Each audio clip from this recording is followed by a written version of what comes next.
26 अप्रैल को और Bengaluru rural seat पर डॉक्टर सीएन मंजुनाथ, इनके लिए बड़ी संख्या में वोट डालने हैं। ರಾಜ್ಯದಲ್ಲಿ ಈ ಬಾರಿಯ ಲೋಕಸಭಾ ಚುನಾವಣೆ ಹಲವು ಆಯಾಮಗಳಿಂದ ತೀವ್ರ ಕುತೂಹಲ ಕೆರಳಿಸಿದೆ. ಅದರಲ್ಲೂ ಕಾಂಗ್ರೆಸ್ ಭದ್ರಕೋಟೆಯಾಗಿರುವ ಬೆಂಗಳೂರು ಗ್ರಾಮಾಂತರ ಲೋಕಸಭಾ ಕ್ಷೇತ್ರವಂತೂ ಅಕ್ಷರಶಃ ರಣರಂಗವಾಗಿ ಮಾರ್ಪಾಡಾಗುತ್ತಿದೆ. ಕಳೆದ ಲೋಕಸಭಾ ಚುನಾವಣೆಯಲ್ಲಿ ಇಡೀ ರಾಜ್ಯದಲ್ಲಿ ಕಾಂಗ್ರೆಸ್ ಕೆಡವಿ ಹಾಕಿದ್ದ ಕಮಲ ಪಾಳೆಯಕ್ಕೆ ಬೆಂಗಳೂರು ಗ್ರಾಮಾಂತರದಲ್ಲಿ ಕಡೆಯ ಪಕ್ಷ ಪೈಪೋಟಿ ನೀಡಲು ಸಾಧ್ಯವಾಗಿರಲಿಲ್ಲ. ಆದರೆ ಈ ಬಾರಿ ಸಂಪೂರ್ಣ ಚಿತ್ರಣವೇ ಬದಲಾಗುವ ನಿರೀಕ್ಷೆ ಇದೆ.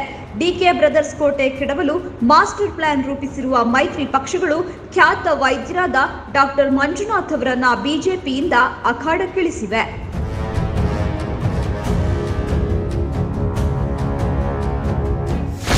ಡಿಕೆ ಬ್ರದರ್ಸ್ಗೆ ತಲೆನೋವಾದ ಡಾಕ್ಟರ್ ಮಂಜುನಾಥ್ ಸ್ಪರ್ಧೆ.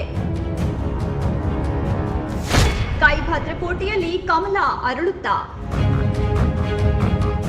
ಹೌದು, ನಮ್ಮ ವಿರುದ್ಧ ಯಾರು ನಿಂತ್ರೆ ಏನು ಎನ್ನುವಂತಿರೋ ಡಿಕೆ ಬ್ರದರ್ಸ್ಗೆ ಒಳಗೊಳಗೆ ಡಾಕ್ಟರ್ ಮಂಜುನಾಥ್ ಅವರ ಸ್ಪರ್ಧೆ ತೀವ್ರ ತಲೆನೋವಾಗಿ ಪರಿಣಮಿಸಿದೆ.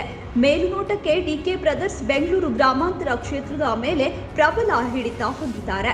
ಆದರೆ ಮತಗಳ ಲೆಕ್ಕಾಚಾರ ಬೇರೆಯದ್ದೇ ಆಗಿದೆ. ಬಿಜೆಪಿ ಮತ್ತು ಜೆಡಿಎಸ್ ಮತಗಳು ಒಟ್ಟಾದರೆ ಡಿಕೆ ಸುರೇಶ್ ಗೆಲುವಿಗಾಗಿ ಪ್ರಯಾಸ ಪಡಬೇಕಾಗುತ್ತದೆ. ಹೆಚ್ಚು ಕಡಿಮೆಯಾದರೆ ಸೋಲಲೂಬಹುದು ಎನ್ನುತ್ತಿದೆ ಆಂತರಿಕ ವರದಿ.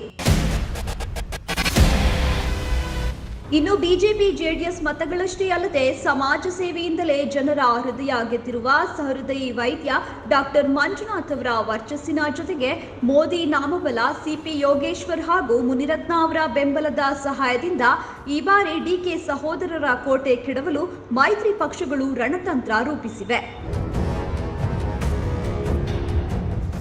ಮೈತ್ರಿ ರಣತಂತ್ರಕ್ಕೆ ಡಿಕೆ ಸುರೇಶ್ ಪ್ರತಿತಂತ್ರ. ಬಿಜೆಪಿ ಜೆಡಿಎಸ್ ಪಕ್ಷಗಳ ರಣತಂತ್ರಕ್ಕೆ ಮಾಸ್ಟರ್ ಸ್ಟ್ರೋಕ್ ನೀಡಲು ಮುಂದಾಗಿರುವ ಡಿಕೆ ಸುರೇಶ್ ಆಪರೇಷನ್ ಹಸ್ತ ಶುರು ಮಾಡಿದ್ದು ಮಾಜಿ ಸಚಿವ ಸಿಪಿ ಯೋಗೇಶ್ವರ್ ಪುತ್ರಿ ನಿಶಾ ಯೋಗೇಶ್ವರ್ಗೆ ಗಾಳ ಹಾಕಿದ್ದಾರೆ ಎನ್ನಲಾಗಿದೆ. ನಿಶಾ ಯೋಗೇಶ್ವರನ್ನ ಕಾಂಗ್ರೆಸ್ಗೆ ಕರೆತಂದು ತಮ್ಮ ಪರ ಪ್ರಚಾರಕ್ಕೆ ಧುಮುಕುವಂತೆ ಒಂದು ಸುತ್ತಿನ ಮಾತುಕತೆ ನಡೆಸಿದ್ದಾರಂತೆ. ಇನ್ನು ಪಕ್ಷ ಸೇರ್ಪಡೆ ಬಾಕಿಯೊಂದೇ ಎನ್ನಲಾಗಿದೆ. ಅದೇನೇ ಇರಲಿ, ಕಳೆದ ಬಾರಿ ಮಂಡ್ಯ ಲೋಕಸಭಾ ಕ್ಷೇತ್ರದಿಂದ ಈ ಬಾರಿ ಬೆಂಗಳೂರು ಗ್ರಾಮಾಂತರ ಕ್ಷೇತ್ರ ರಣರಂಗವಾಗೋದ್ರಲ್ಲಿ ಅನುಮಾನವೇ ಇಲ್ಲ.